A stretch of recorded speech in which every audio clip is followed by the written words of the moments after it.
I'm Mark Valley, and I have a new podcast where I spot, assess, and have coffee with spies, operators, and agents over stories of action, diplomacy, and intrigue. Check it out at markvalley.com. It's the live drop.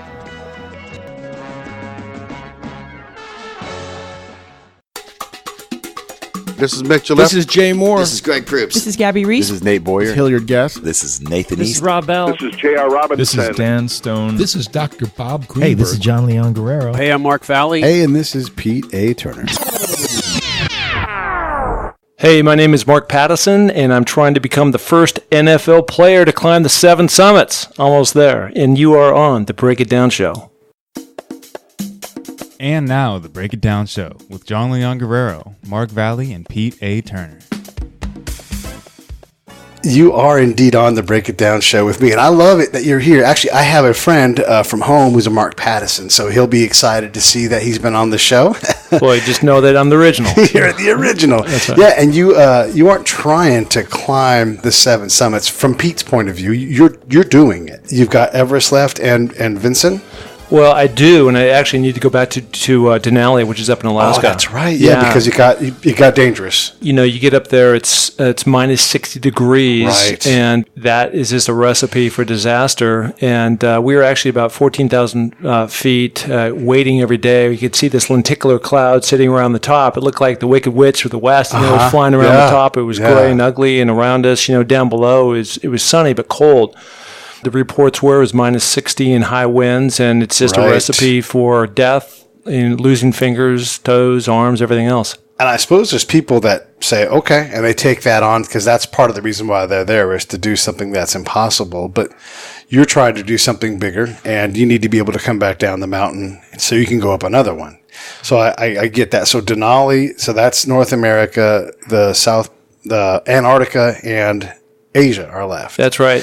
And getting back on what you just said, it's really important because I think, what you just made a comment about was, people get up there and they want to keep going, and it's just so important that you make the right choices, and that's hard to do because you pay a lot of money to go on these expeditions. You pay a lot of money. And you put a lot of hard time and work into it, and that, pretty much the round trip of going to Denali is 22 days. And I mean, we're not talking about 4-star hotels up there. These are hard days. These are hard days, and you're pulling 126 pounds on your back and on a sled. Yeah. Going up the steepest. I don't even know what to call them because they're not hills, but you're going up the mountain and kind of navigating through these hand grenades of crevasses, which are just they're wide and they're deep and they're full of bad things. Unforgiving. They're unforgiving. So. Every night it was minus 27 degrees in our tent, right? If you can imagine that. That's going on for weeks, right? So you get so invested and that far into it that you just want to whatever. I'm going for it. This tunnel vision that you're talking about. Oh, shoot. Let me just back up real quick and do a little bit of bio work. We're going to absolutely come back into tunnel vision. Yeah. But so you played in the NFL, you played college at UW, and you played for the Raiders, like the really good Raiders, like the Howie Long and the Jim Plunkett Raiders. Those were good teams. You also played for the Seahawks, the Falcons, the Saints, a lot of exciting organizations. I mean, that's got to be such a different path. I mean, one of the things that happens when you're good at something early is you do get locked in, right? Mm-hmm. And this becomes the pattern. And you learn to push through adversity. Are you hurt or are you injured? That kind of thing. And you're like, well, my brothers need me. And so you really get this focus and locked in. And it has to be that the NFL career that you had speaks to your ability to do these very, very challenging things. What enabled you to break away from the NFL, though? How did you know, like you said, I've heard you talk about it before in your podcast, which you should check out. It's called Finding Your Summit, and it's excellent. I really love how you approach it. But how do you turn off all of that inculcation, all of that wiring? Like NFL players just don't quit. They keep going. Well, it's hard. And you're right. You just don't show up and play on an NFL team, right? You just don't become a Green Beret, right, or a Navy SEAL, right? I mean, it takes years and years and years of training. In my case, and in the case of a lot of guys, it's kind of like the chronological steps of, you start off in Little League and you make your way up, and then you get into college, and then, that either goes right or wrong for you. In my case, it went right. and then you get invited to the draft, right? Or the combines. And then out of the combines, which are the top 330 players in the country, if you're fortunate to get through that, and then that kind of puts you in a draft status, and then from that you get picked. The thing that's interesting about getting picked is that it could literally end up in any city, right? You could end up in Buffalo or Green Bay, or I end up in Manhattan Beach, California, right? Which is where the Raiders headquarters, right. LA Raiders in those days. Kind of focusing in on that question, it's every single day you hone your craft. You've been doing this since you're 8 years old, right? And then one day, as in my case, they pretty much just throw you out of the league. Done. I mean, I would love to say that I retired as an all-pro player like Marcus Allen or Howie Long or one of those guys, but my role in the NFL really was as a backup. And so you got to have your stars, and you got to have your backup guys, and everybody has a place. And I just got to kind of my end of my rope. And when that happened, I'm now 29 years old. Right. And now you're like falling right off the end of a cliff, and you're like, oh, well, help. Right. Yeah. Which way am I going to go?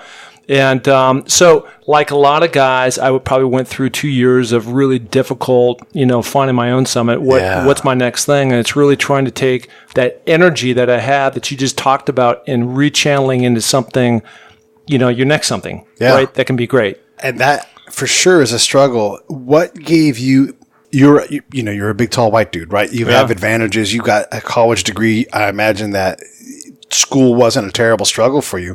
Right. What about the guy who's not that? What about the person that's like, oh, this is all I've done. This is all I know. Sure, I'll stand at your car dealership and shake people's hands, but what is someone who just doesn't know what else to do, doesn't have an obvious path? How do your peers figure those things out, do you think? Well, I think the main key, and one of the things that I did, and anybody can do this, it doesn't matter where you're from, what color you are, right? And that is, if you want to be successful, hang out with successful people. And so a lot of the guys, while I had my football crew, I also hung out with a lot of guys that were in my fraternity that are very, very successful people today. Sure. Because, I could see that they were smart, they knew where they're going, and they had a game plan.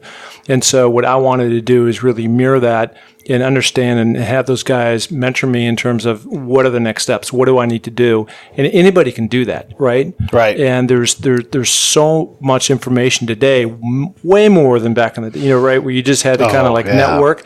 And now today you're in a situation where you can go and you can type in the network on the internet. And I'd also have to say that the NFL has really upped their game in terms of there's all these different programs to really, first of all, identifying the problem. Right. And the second thing is creating all these different forums and these groups and these meeting places where guys can come and they can really help them out with that transition. Yeah, the transition in keeping your money, coming from nothing in a lot of cases and getting out, that's proven to be a very difficult task for the NFL to lift and get the players to where they need to be. And it's one of the reasons I actually don't consume the NFL product. I just have better things to do, honestly. And it's not that NFL's bad.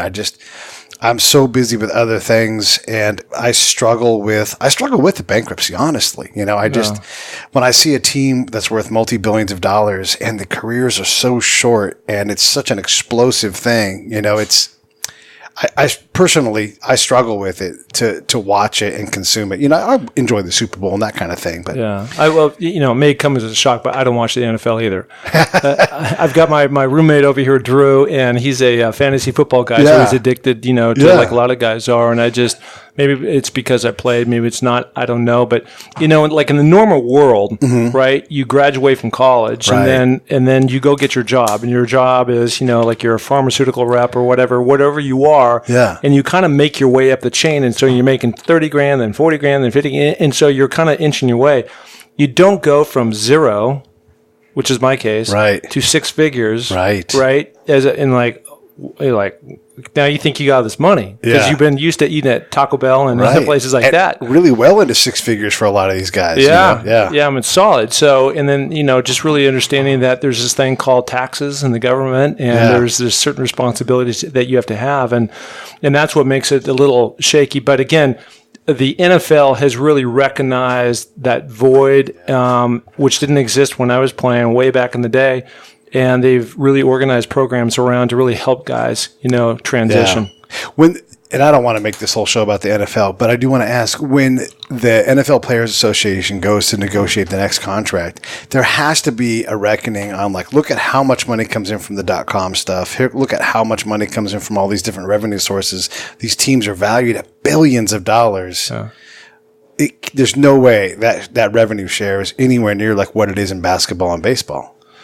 No, I've got a couple beefs. I love the NFL just to start, right? Yeah. But just in terms of doing the right thing, and one of the real bitches that we have as former NFL players, right, is that the benefits, right? Yeah. So it's kind of like, who are the forefathers of this this game, and I'm one of many, but I'm still one of the guys, right?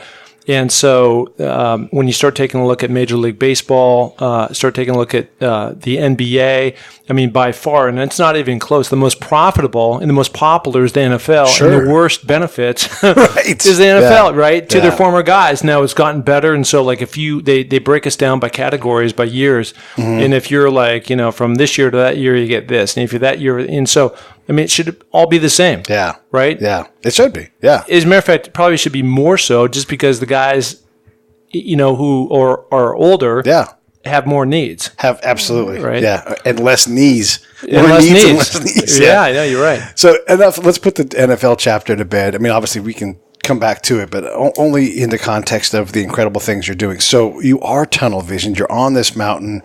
It's cold. And look, I'm a combat guy. I've been so cold that machines wouldn't work. You had to constantly go outside and restart a generator, and there was no escaping the cold. And I lived in a tent in an area where it was Hoth. It was Hoth. It was frozen. And as you walked, you would slip, boom, and fall on the ice. And it was just hard living. And we had warmish food. I'll tell you, here's how cold it was. We sat in the chow hall. This is in Afghanistan. And you had to massage the box of orange juice so it wouldn't freeze solid. Yeah. And there had to be someone there to take over, because if you left it sitting for 5 minutes, you wouldn't get it heated up again until you took it inside a room with a heater, which there was not one anywhere near that part of the camp.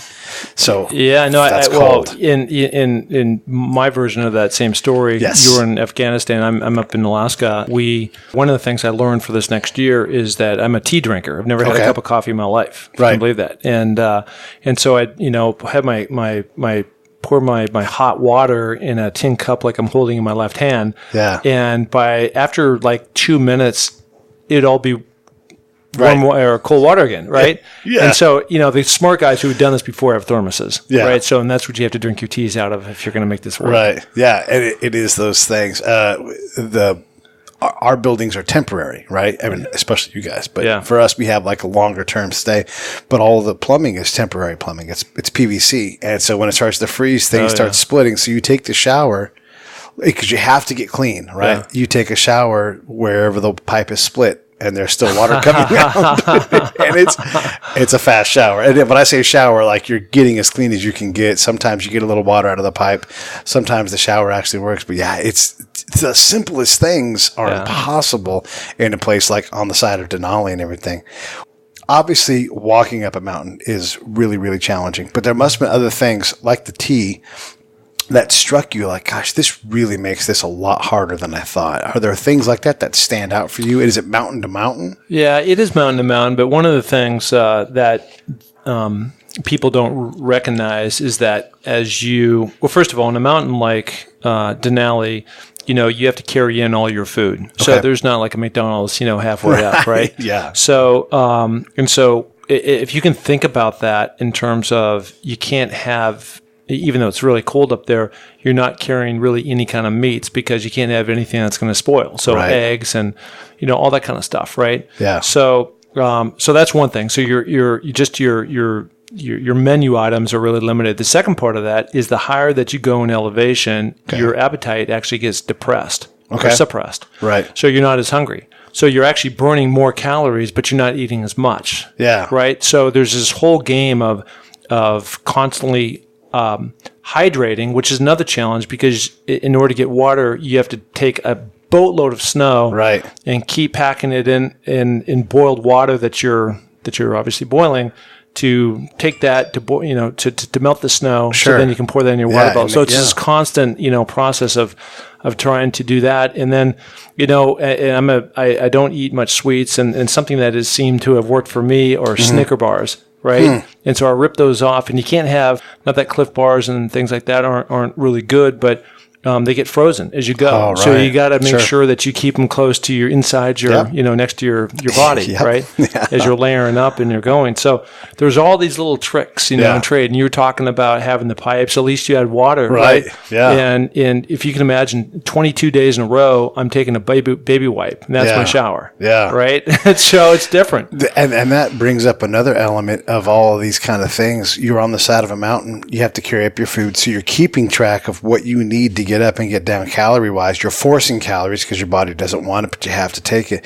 But those calories have to come and go somewhere and get processed along with those baby wipes, and that stuff, you don't leave all of it on the mountain. No. And sometimes there's some things that are left behind, but more and more we're trying to bring down what we leave. So, there's human waste that something has to be done with, and those go down the crevasses. Right. And that's fine on parts of the mountain, but not every mountain has that setup. That's right. And also, you peed in my crevasse, and that's by my camp. There are other issues that you never even think about. I mean, one of the biggest things the military has to do is bring in food and bring out the byproduct. Yeah. All of these things make these ordeals harder than just simply, and it's not simply walking up a mountain. It's that's right. It's significant. What gave you the inspiration to climb the Seven Peaks? Well, great question. Really, how that all came about was I was going through a very difficult time. I was born and raised in Seattle, and the gal that I ultimately ended up marrying was from Seattle as well. Mm-hmm. And after we had got married, we'd moved back to California. I was still playing football, and she was an actress. And then we had our first kids, and blah, blah, blah. And so we ended up moving back to Seattle. Long story short is we ended up coming back to California many years later, and she wanted to kind of get her whole acting thing going again, and it was kind of a lot of other stuff was going on, and I had where we moved in Santa Monica, I didn't have any kind of peer group. Right. All my buddies were up in Seattle, very lonely, and this whole thing was like falling apart. Yeah. And every night I'd walk my chocolate lab around the block, and I just kept saying, like, how did this happen? How did I get here? Right? I mean, I just had all this stuff going for me. I have a business in Seattle and my friends and everything else, and just a really lonely place to be in. And so after about 2 years, I don't know, I can't remember the exact night, but I was doing the same thing, walking the chocolate lab around the block, and just all these questions and no answers going through my brain. And finally, I shift that whole thing from how did I get here to what am I going to do about it? Right. And at that point, it just kind of like started to open up just some clarity for me in terms of I wanted to do something athletically great. Okay. I knew I couldn't go play football. Right. Obviously. So what could there be? And growing up in the Northwest, there's a lot of mountaineering guys who have come out of that with Mount Rainier and the Cascades. And I do know some guys who've done the 7 summits. And so I was just like, you know what? I think I want to go climb these 7 summits. And we did some research, and I found that if I could actually pull this thing off, I would become the first NFL player to ever do so. And it's just like, how many more things are left on this planet where you're the first to go do that? Yeah. Off I went to Tanzania to take on Kilimanjaro. Yeah, that was a real awakening. I crushed it up until summit day, and again, this is all learning the game. Of not understanding about nutrition, and so I pretty much left camp at 2:00 in the morning with nothing in my stomach. Yeah, beyond a power bar, and I was about an hour into it, and I just fell over. But I got back up, and my porter was punching me in the face and shoving protein bars in my mouth, and off we went, and we got to the top, and coming back down was just like this tears of joy, right, of happiness, and it was really metaphorical from the standpoint of knowing that I summited, but if I could get through that, I could get through anything, right? Right. And then the next year I went off to, I think, Russia, and I tackled that one in Elba, right? Elbrus. Yeah, Elbrus. Elbrus. And that was crazy. And that was super crazy. There was a guy that died on that. We got in this electrical storm. He got zapped, and, it was just like, That's a good point. That's, when you go to Yosemite, there are signs there, and they're very clear. Do not get in this water or you will die. Like, there's no room for messing around. When you go to the top of Half Dome, there's a sign on the way up. It says, lightning strikes Half Dome every month of the year. If you see clouds, get off the rock. Have you been up to Half Dome? Yeah. Yeah, it's awesome. And Yeah. You're right. And you're frozen on that rock, right? You just get zapped. Hanging on to a cable. Yeah, no, exactly. It's insane. And those... You can look at Kilimanjaro and really tamp down how challenging, because I know a bunch of people that have done it, because it is a kind of a gateway to this thing. Like, I'd like to maybe do that. Let me try Kilimanjaro. Yeah. It's a one-day hike, and that's not true. Like, everybody I know that's done it, all of them underestimated what it meant to do that, because it does seem accessible, and then you actually have to go do it, and it becomes really hard.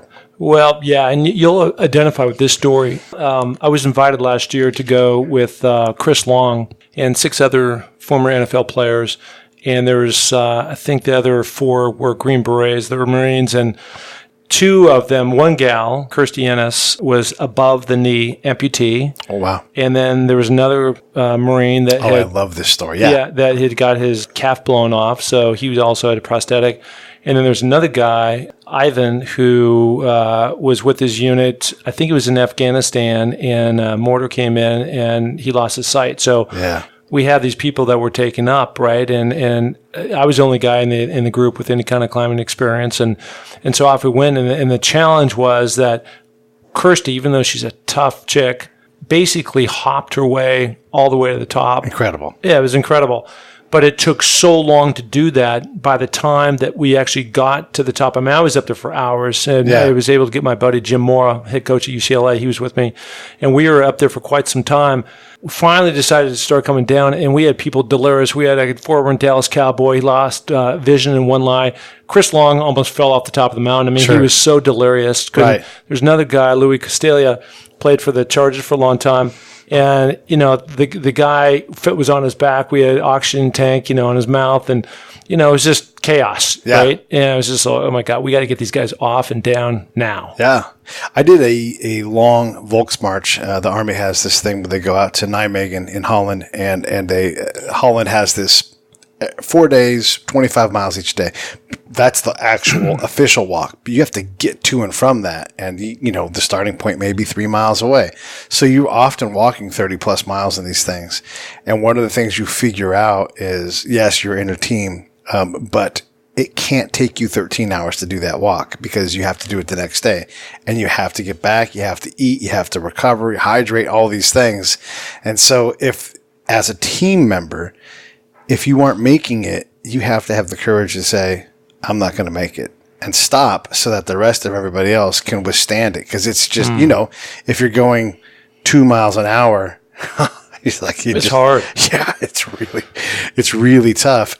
And then it becomes if you want to go, then that's not part of the team anymore. And it sucks to do that, but these endeavors are hard. Your partner that's hopping up the hill, she's really on her own thing, and you want to support her. But like you said, you can't keep staying up there because people are passing out. One guy can't see out of an eye, and the rules change as you ramp up the challenge of the humanity of what's there. Same thing in combat. There's just different rules where, yep, that's not a hard decision. This doesn't work. It can't happen.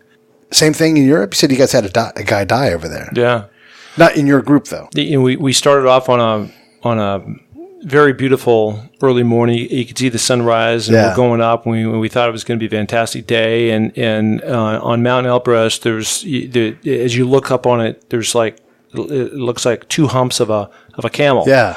And you go kind of over the first hump, and you go in this thing called the saddle. It's in between, and then you gear up and put all the stuff on and go. And as we were going on the way up, this gigantic front came in, and it was just a complete whiteout. I mean, it was maybe visibility 6 feet. Right. And, crampons and ice axe, and we're tied in, and we finally make it to the top. And as we're coming down, there was a lightning storm. And in that lightning storm, most of the time you're on the ground, you're like, hey, Mom, look, there's lightning, right? It comes down from the sky to earth, and we're actually in that source.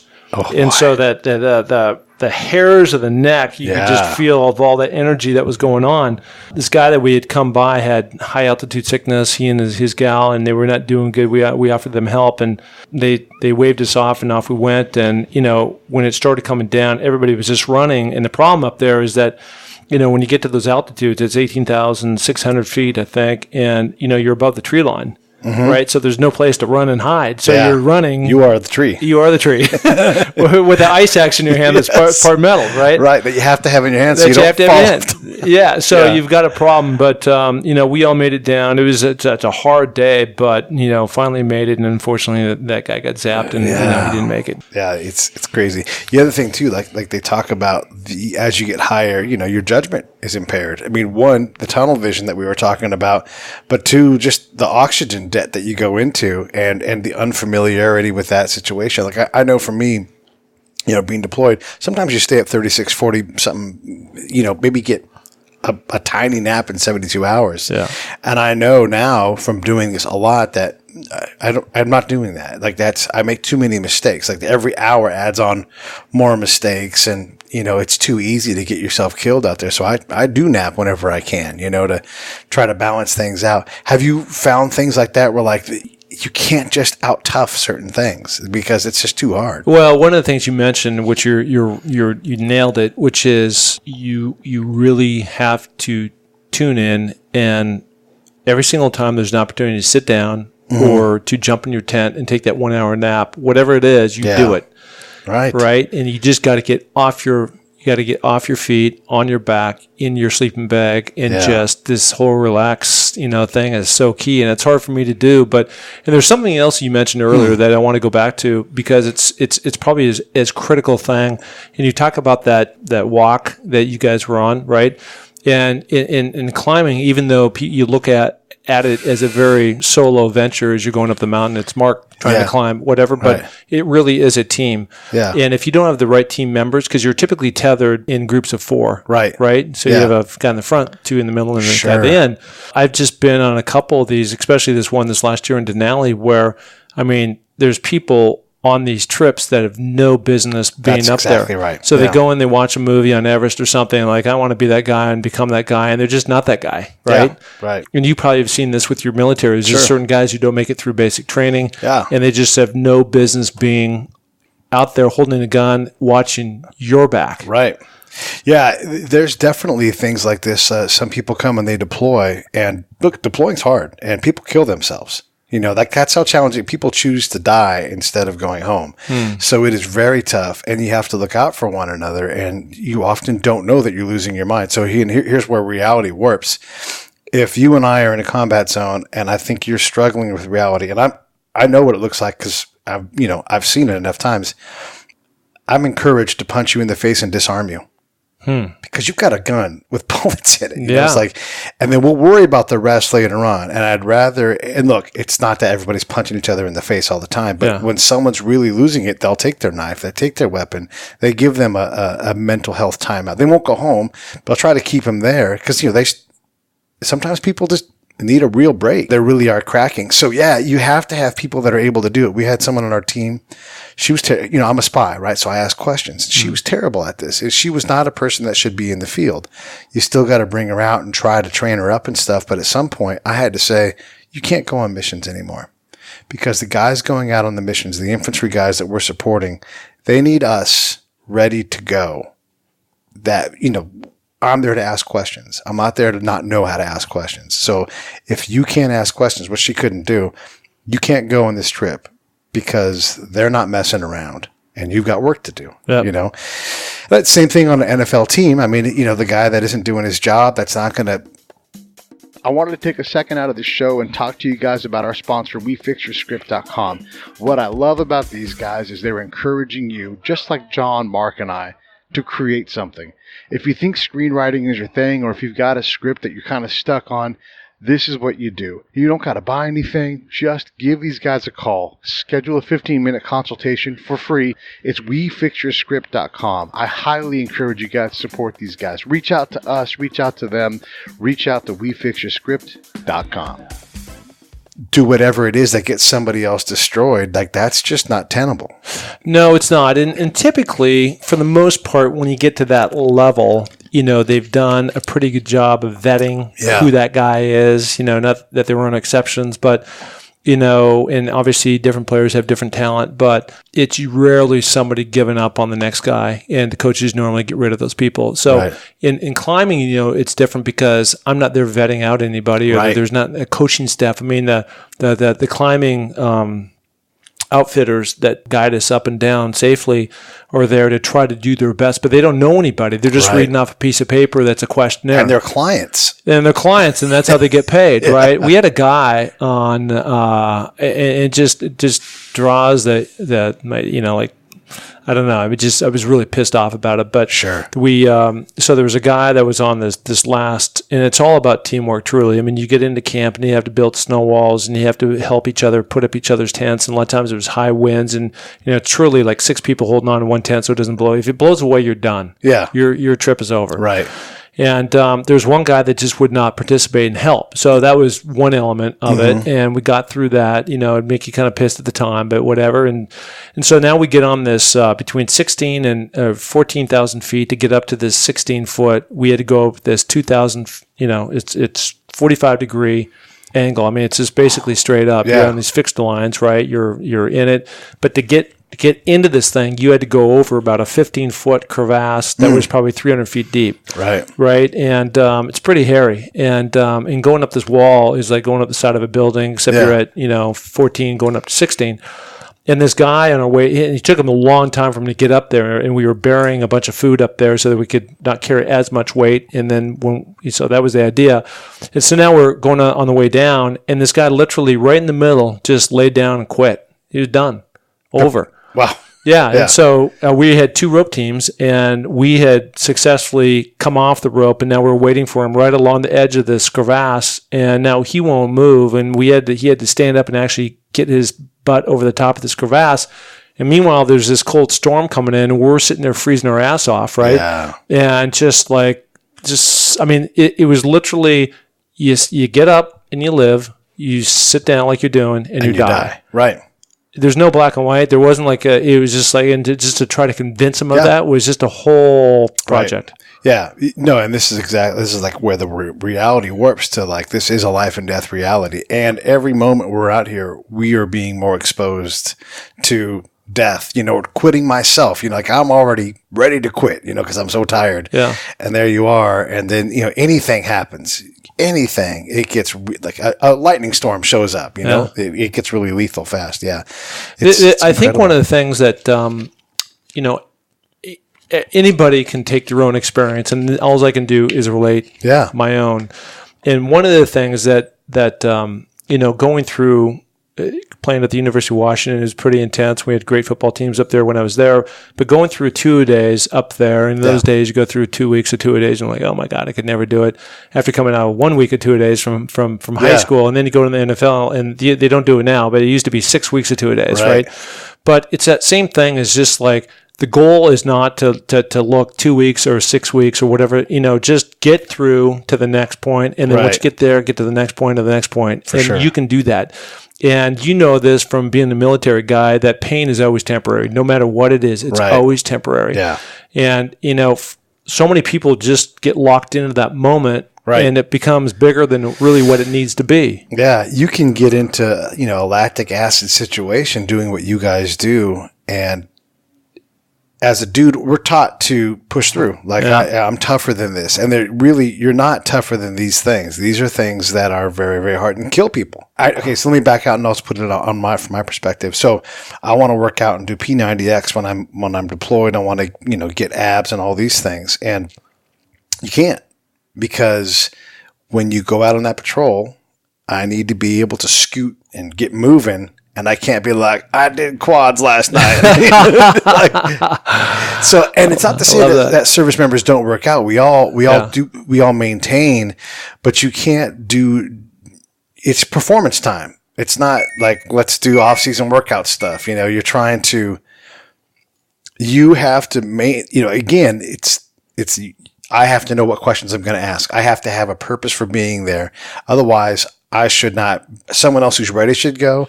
Though I might carry a weapon, my job is to ask questions. And so there's usually going to be someone watching my back. That you have to be that way. I mean, look, it's the same thing, watching your back and making sure that, you turn around, somebody that's always going to be there. Right. They're not going to let you down. And trust. Right. It's a big word. Yeah. And to be a pro in my field, there's just certain things you just don't do. And you don't take unnecessary, we do a lot of dumb shit. We take a lot of unnecessary risks. But there's certain things that you're like, this is not risk-taking time. This is not the time to try a new workout. This is not time to, and a lot of guys do really crazy workouts, but they're already in shape for these things. Yeah. My job is to, instead of being super fit and have six-pack abs, I need to have my brain finely tuned and understand even more of the culture and the people. That's really where my work is, so that when I come back, look, those guys are ready to fight. My job is to bring something back that they don't know, that will blow their mind. And so what I owe them when I'm on the rope is to give them something that says, let's go to the left today because there's danger in this area. It's hard to get that right. It's hard not to let your ego drive you and say, let's outwork this problem. I'm going to work out like you guys. Like, you guys are all 22. I'm 42. Yeah.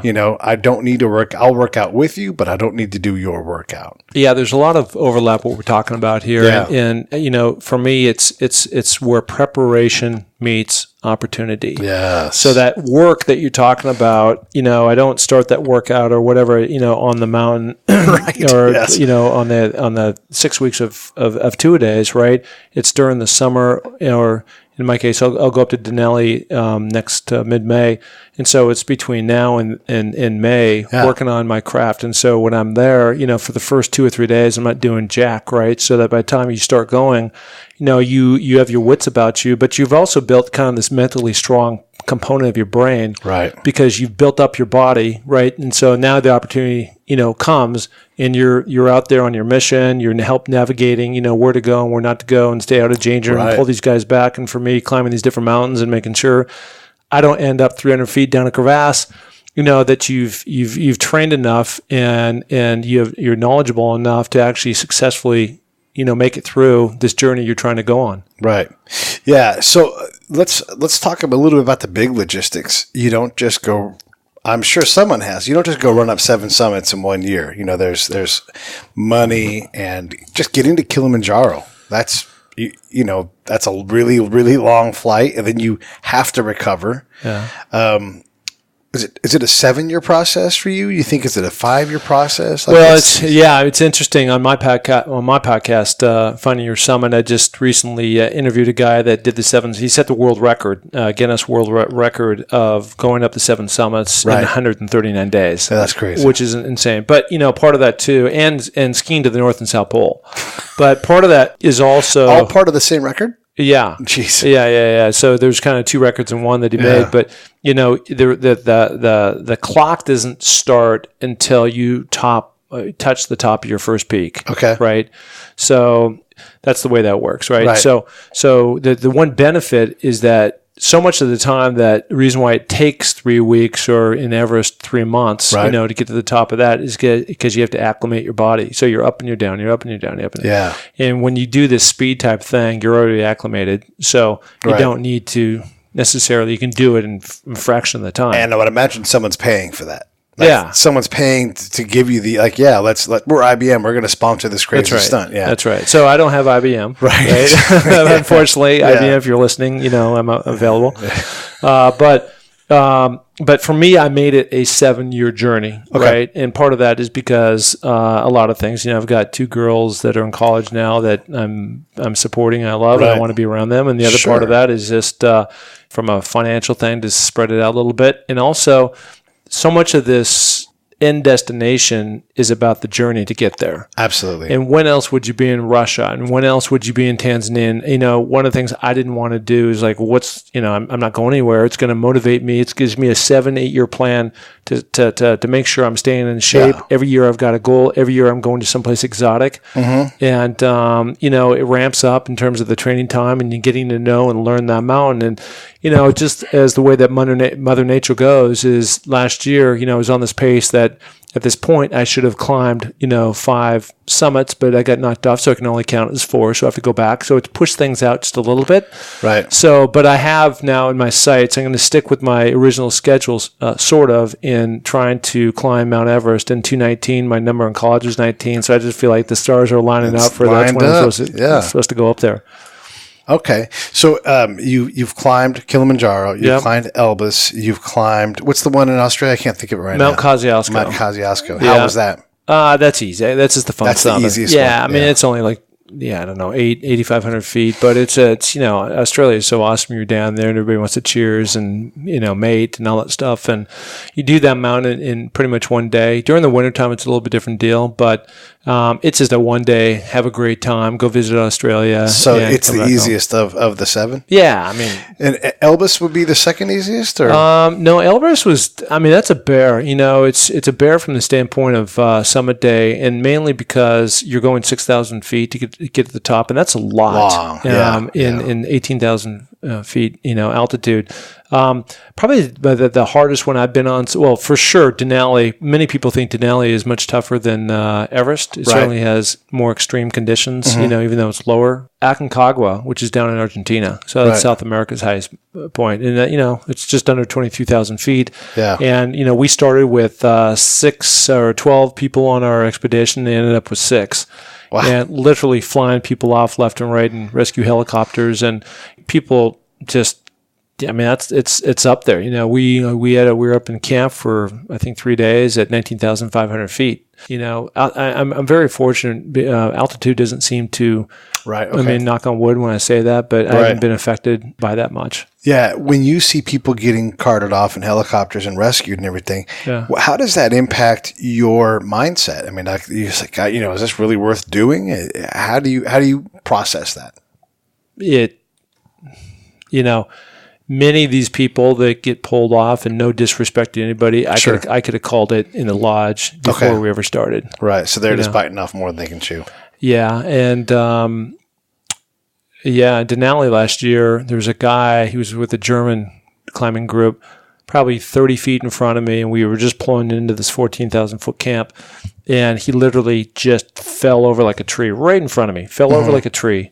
And had a massive heart attack. Yeah. And just, watching all that play out right in front of me, and everybody come and swoop in, and, he's in the snow, like 3 feet of snow. And so trying to put him on a sled and then stuff him in a sleeping bag. And meanwhile, they're mouth to mouth. And, it was crazy to watch. Yeah. I mean, you think about how far real help is from there. Well, it's just, up there, they do fly in helicopters, but it's life or limb. So if there's any possibility, I mean, they're just not coming to get you unless, Well, and this is the thing. I mean, like, you have a heart attack, you're still hours from real help. I mean, in a lot of these cases, you're at 14,000 feet. I know it, like where we were, you're in a little village and you project out maybe a mile from the safety of the camp. And anything beyond that, not a good shot that you're going to get any kind of help or rescue. Maybe there's a jet above that'll come down and shoot something, but you're in a fight for your life at that point.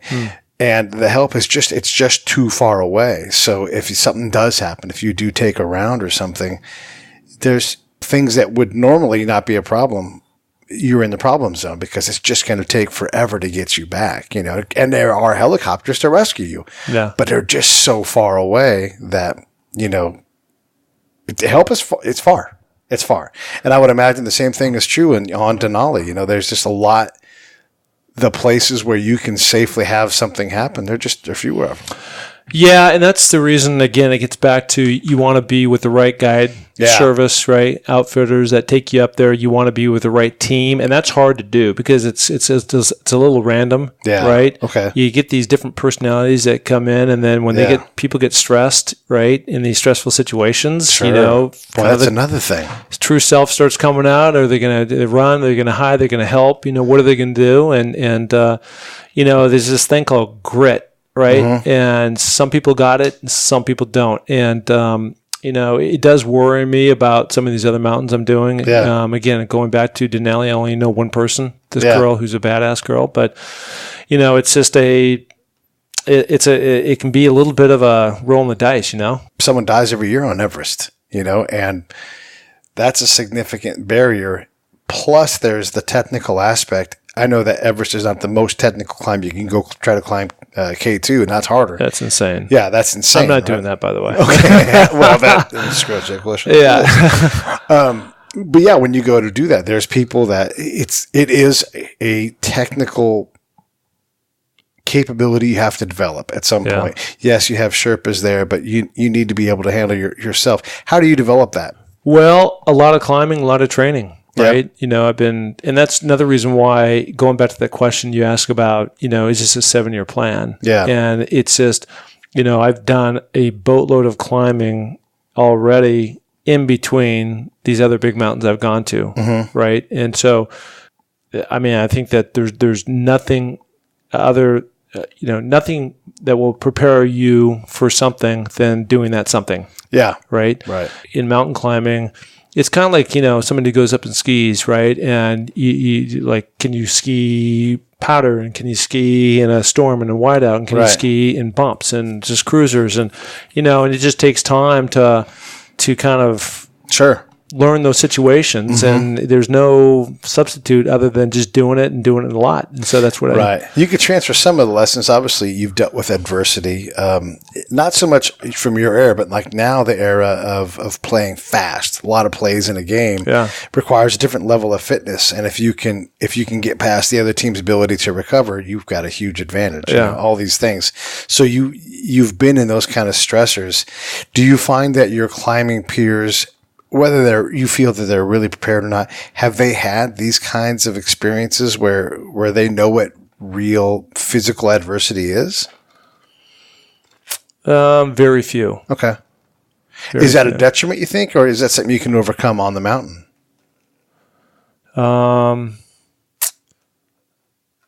Again, I think there's a lot of people that are out there that I've seen that are kind of the weekend warrior. Mm-hmm. They've read some books. Seen some movies. Right. And they want to be that guy. They want to be known to their friends as this adventurer, right? Yeah. And it's funny that mountains draw us in. I was in Montana last week. Where were you? Missoula. Okay. Yeah. And I had a place outside of Bozeman. Oh, okay. Cool. Yeah. And my aunt did too at one point. And you look up at the mountain, and it's like, I just like to go to the top of that thing. And then reality comes in for me, like, there's no reason for me to do that. It's snowy up there. Like, why does that matter? Yeah. But no one does that with certain other things. Like, you don't say, I'd like to read a book and then go swim across the English Channel. Yeah. Like, no one does that. It doesn't have the same feel. And then, like, when you do that, your friends are like, why would you do that? No. Well, and that's part of my problem is that none of my friends want to do that, right? Okay. And they're like your normal people, right? Which are much rather go to Palm Desert and play golf and drink a cocktail by the pool. Yeah. And that makes total sense to me, why that would be. It's just not the way I'm wired, right? Sure. I think when you opened up talking about just being very laser focused and kind of tunnel visioned, and it brings me a tremendous source of pride to become that first guy. And the thing that's been kind of interesting out of this, and this was never my intent at all, is that there's been a number of gifts that have come back my way. Number one is, I set out on this journey to begin with because it came from a very lonely place. Right. And I was just trying to I need to refill my bucket. Right. Yeah. That's where, there was no podcast and there was nothing else that was on the agenda. I didn't have any social, channels. None of that stuff existed. Yeah. And now I look back on this whole thing 5 years later, and so many things, wonderful things have happened. So number one, the NFL has kind of picked up on all this. So my NFL days, although long, gone in the past, has kind of made me a little relevant again in terms of, putting me back into that light. I was in the Saints program last week. NFL Networks ran a piece called Life After Football, which was shown about 3 weeks ago on before the Raider Chiefs game, which was really cool. We spent some time up on Mount Rainier. A variety of other, the Raiders have me, on their Facebook channels and things like that. So that's been really cool. And then out of this whole thing, somebody heard about my journey. He wanted to do a podcast on me. And just like you and I are doing right now, I'm having this conversation in my head, even though I'm speaking like I was with him, in my head I was going, I think I can do this, right? Yeah. And so I started this podcast, Finding Your Summit, and it's just blown up, and then I started these different channels, and they've blown up, and it's just been this really rewarding, gift that's come out of this whole thing. Yeah, I always encourage people to create. It's one of the things we do on the show is accentuate people doing great things. Give back to the community, highlight, like if you want to invest money or time, here are things that you could do. And then also encourage people to create because you don't know the path. You're like, I'm going to go climb these 7 mountains and one of them's easy and two or three of them are kind of minimum and this crazy one. Anyhow, I also met, this person and I started a podcast. I mean, our podcast is incredible and I've learned so many amazing lessons that just blow my mind. Like one of the things I learned is that great ideas are common. Yep.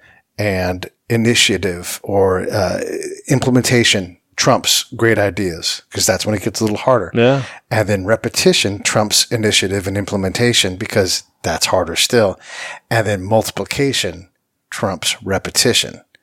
And it's like, oh, you know what? Everything worth doing is like that. Great, you were brilliant. So's everybody else. What are you going to do about it? And how long can you take it? And can you make people care about it? It's incredible. So you've got these things that you've done. Well, it's funny. I really was just what you just said really resonated with me. Yeah.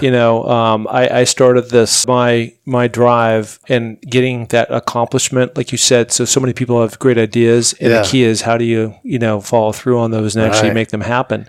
And if it wasn't such a problem, we wouldn't have this little thing called New Year's resolutions, right? Yes. Yeah. And so my college coach Don James came up with this pyramid of success, right? And he basically stole that from John Wooden. John Wooden, right? The famous UCLA basketball coach, right?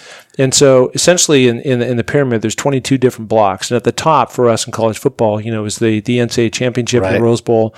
And then down below at the very bottom are all the different things that you needed to do to kind of get to that pinnacle point, being in the weight room and being a good student and blah, blah, blah. And so kind of echoing what your point is, I have modeled this my own little thing called Summits. It's an acronym.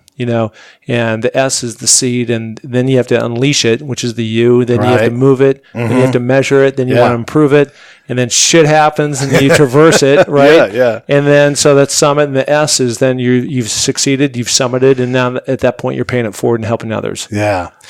What are your thoughts on perfection as an inhibitor and ego? Because ego wants to protect you, so it's like, hey, that's going to be hard. We're not going to do that. Or don't put that piece of writing out. In the podcast world, we can sit across from a table. I can go sit in a cafe, and it's not meant to be radio quality. Like a lot of my friends get hung up and like, I want to do that, but it's just not going to sound good. And I'm like, no one. First off, your first podcast is going to suck balls. Yeah, everybody's does, and no one goes, hey, you should listen to my first show. It's the best. Yeah.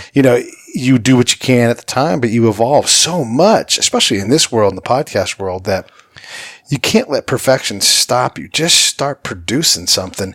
And then we're at 200 episodes right now.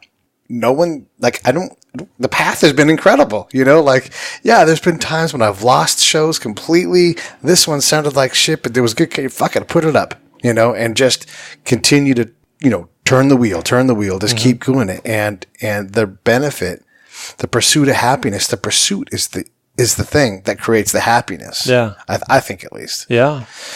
It's 3 years from now or so, you'll be on the top of Denali. You'll be on the top of Everest. So you got Everest left, and then you have Vinson. Yep. Vinson's hard to get to. Yeah. That's is that last or is Everest last? Or? No, Vinson will be last. Okay. It used to be number 6, but since I have to go back and redo Denali, knock on wood, who knows how all these things are going to play. But right now, Everest will be 6 in 2019. When you look at the things that have happened on the South Pole, like the Shackleton, there's a great exhibit at the Bowers in Orange County. The Shackleton, it's like the first time you could film it and take, record sound. And so all this richness is there. But the audacity, the resolve to do that, and largely like South Georgia Island, is the same. If not more remote, there's still no one on Elephant Island where those guys had to park for a while. This is the world you're going to, except you're going south of that. No, it's crazy. Yeah, there's not a whole lot out there. Right. It takes 6 airplanes to get in. Six, yeah. Wow. It's really expensive. Yeah. More expensive than Everest? Or? No, it's about, it's still a good chunk of money, right? Yeah, I mean, it's everybody who said it's a once in a lifetime experience, obviously, out there. I mean, there's talking about no trees, right? I mean, there's not a whole lot besides ice and these mountains, and you get out and it's, seriously cold, every day. But it's just all part of the excitement of the journey. And after I get done doing those, I do want to go to the North and South Pole. Nice. Yeah. And so you ski basically 600 miles and with polar bears chasing you down. So I can't wait for that. Right. Yeah. Are there any other big peaks? Like, will you do the top 7 here in North America or anything like that at all? Yeah. I think I've got kind of a hankering to get after a few more peaks in the Northwest and in greater the Washington area and Oregon. And then also I'd like to attack a bunch of the ones in Colorado. Okay. Yeah, so they call them the 14ers. The 14ers. All of them both. Okay. Yeah, there's like 52 of them or something. Yeah. And so I right now I've got 0 under my belt. So I mean that would be a good next goal to get after. When you mentor somebody who wants to get into this kind of game, how is expensive? Let's say I just want to start working on the 14ers. There's a zillion of them. I don't have the time or inclination to climb up to 20,000+ feet.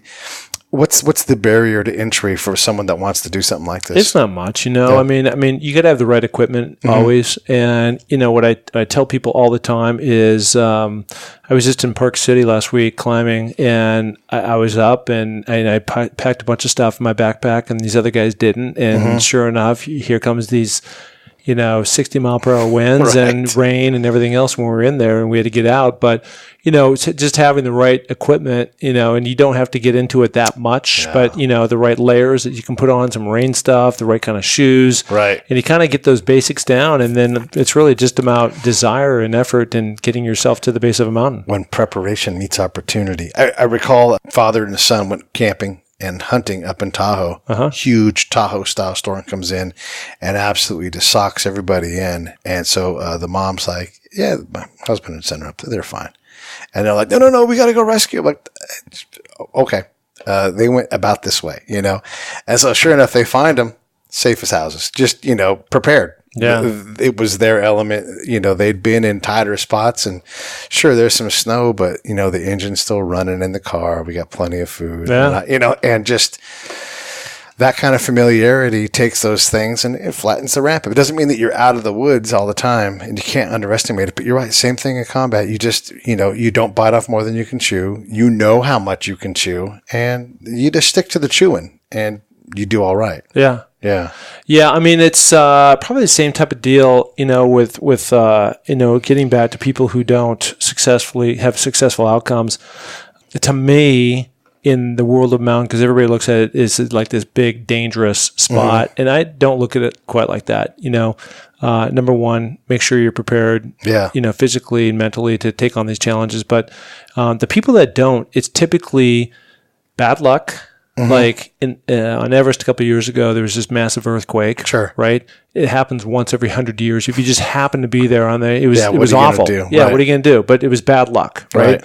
Or stupidity. For those people who have read the book Into Thin Air. Sure. I mean, it was stupidity across the board, right? So, you had guides that were not looking out in the best interest of their clients. It's all about success rate, right? So they can bright the next year and market that. Right. And so, these guys went up the mountain, and they said by 2:00 you have to turn around no matter where you are on the mountain. And now it's like 4:00, right? They still haven't made the top. Way too late, yeah. So now you've run out of oxygen, right? So now people are falling over, and then the superstorm hits. Right. Yeah. It's just like every element, to create a bad scenario, and it all played out that way. And it's just stupidity, right? Yeah. Having this guy in this last year in our group that decided to quit, he wasn't prepared. Turned out he's done this before in other mountains that we didn't know about it. But that's just, it's stupidity. It's stupidity that we had him on the trip, and it's stupidity that he was there for himself and he could have died. Right. Yeah. So, I mean, if you have a sound mind and you understand that the top is optional and coming down is mandatory, right, then you're going to get, have probably a lot more successful outcomes. Live to fight another day. And it's Mother Nature. Yeah. Right. Yeah. I'm sure the same thing over in Afghanistan or Iraq. You're there, and there's just some days where, it's, all the forces of the right thing are working for you, and there's other days where it's just not happening. Some days, just getting through the day is a red letter day. You're like, wow, we struggled so hard to do nothing today. Yeah. And everybody's back, everybody, all the time. Like, I think I used it when I came in, my lowest common denominator is no one's shooting at me. So I must be winning, That's a great day, man. Exactly. So, the other thing I figured out, and I know we're right up on an hour, but I just wanted to ask you about this. One of the things I've learned along the way is quit setting the bar so fucking high, right? We don't got to jump 8'10".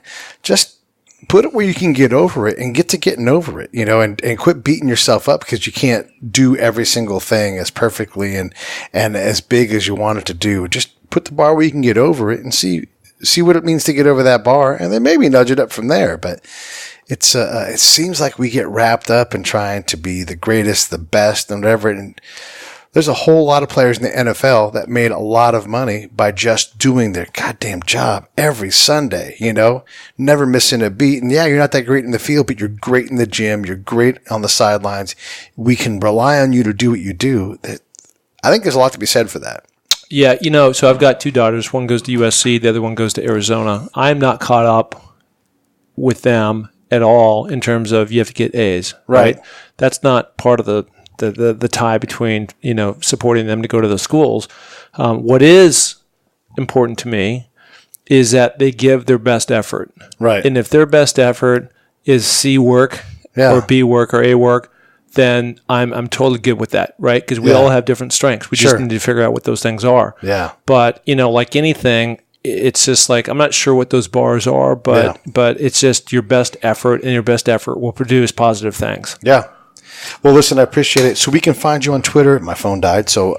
you can find me at, really not so much Twitter, but on my Facebook channel, which is NFL, the number 27 Summits. Okay. NFL 27 Summits, and it's all spelled out except for the word, or the number 2. So NFL 27 Summits. And if you want to find out more about what I'm doing specifically, MarkPattisonNFL.com. Okay. It's all there. Then tell us about your podcast real quick. It's podcast is called Finding Your Summit. You can also find that on that website I just mentioned, and it's all about overcoming adversity and finding your way in life. Fantastic. Hey, thank you. And I mean this genuinely. Thank you for, the patience and scheduling, and we tried to do it on this day. And I love it. This is what it's about. Man. We got to the top of the mountain. I really appreciate you. I appreciate it. Thank you.